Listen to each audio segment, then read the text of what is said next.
Fall is in the air. Actually, no, it really isn't. It's July here, and on the farm, sometimes you got to do things for the fall. So I've got the big tiller out here on the John Deere, and I'm ripping through some sod. Why? Because I'm putting in the food plots. I know. You're going to say, but it's not spring. The rains aren't coming. We're in a drought. Why would you be doing it? Because that's when I find the best time to put this cocktail together in is about July, believe it or not, at least up in the North Country. I like my Brassica blend, I like my Big and Sexy, and I like my Illicit, and I actually do a cocktail. This has worked well for me for years, folks, and I'm going to continue to do it. What I do is I take the Brassicas and I put about half in, and then I put half of about Big and Sexy in, and then I put half of the Illicit in, and then I hand mix it.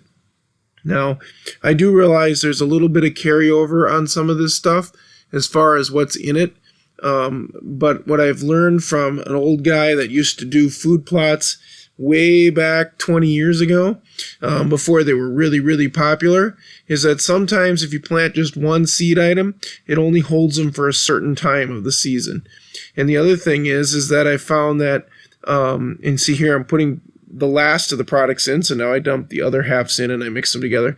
The other thing that I found is that different soils pop the seeds differently as far as how they grow, how deep they grow, and how well they grow. So in my area, we're dealing with a pretty hard clay, although it's extremely dry drought year this year.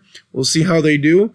But what I've learned to do is take the Big and Sexy with the turnips and the radishes that they have, and the forage rape and kale, and put that with the Illicit. The Illicit is just a huge radish seed, is really what that is. And then put it with that Brassica seed, and that's got some rutabagas in it, and make a cocktail that really goes into the winter for these deer. So here I am. I've got several of these strips put in. Now they're not as long as they look on camera, but they are fairly long. It's virgin ground that's just been ran through with the 4000 series John Deere and the big tiller. And I've got a simple hand spreader here. So basically I tilled it, and now I'm just going through with this mix, this three-way cocktail of the Big and Sexy and the Illicit by Domain, and then the Brassica blend, and I'm putting it down.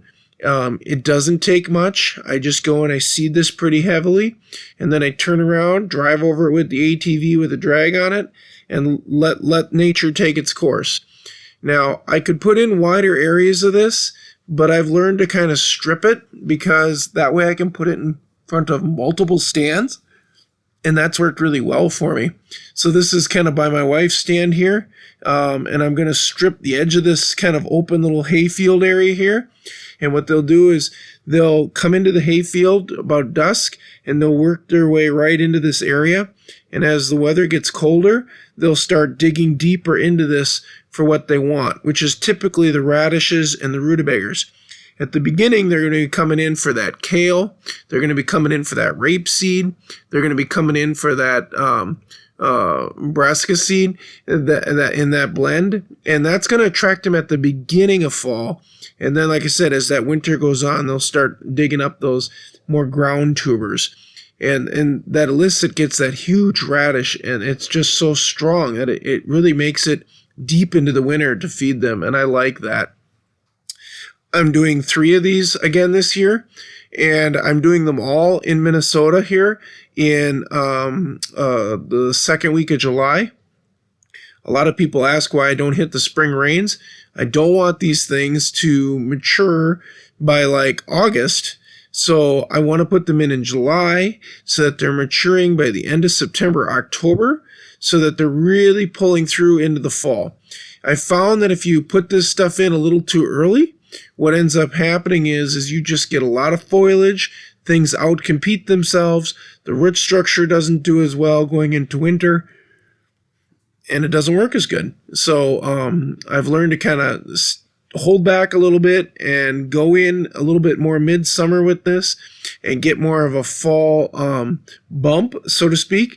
Now, again, this is more of a drought year, so there's a lot of risk involved with putting it in, but I'm giving it my best shot, and I'm hoping it's going to come up well. So when I first put this in, as you can see, I'm dealing with some pretty rough, chunky ground. But again, all I do is drag over the top of this, just a harrow drag, and then we'll just let Mother Nature take its course. The grass is only about maybe 6 inches tall. Typically, the grass on the sides here would be a foot and a half tall, but we just haven't had the rains, folks. I'm blessed that it's green, but it still has not been the best for a hayfield next to it, but we'll try our best. Try to get these deer in here and keep them fed just like anything else.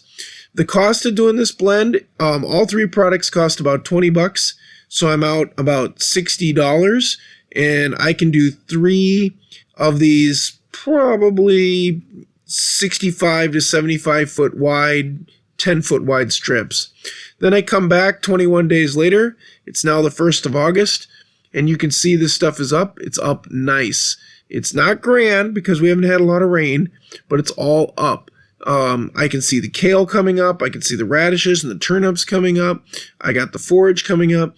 And believe it or not, the deer in here eating every night the tops of this stuff. So it struggles a little bit with the deer on it, but it's doing just what I want. This stuff is coming up really nice, really thick.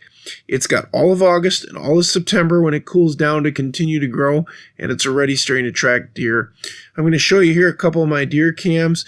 Again, as I've started to put these out, look who starts coming into this stuff. Look at her. She just perked up at the camera shot there, but they're all coming towards where the line of this stuff is. You can see where it's right there, just to the south of the stand. And their heads are down. They're in there eating on it. This is exactly what you want, folks. This is why it works so well for me, is because I put a 3-way cocktail together. I hope it works as good for you in the fall. Give it a try, folks, and see if it produces like it does for me. Thanks.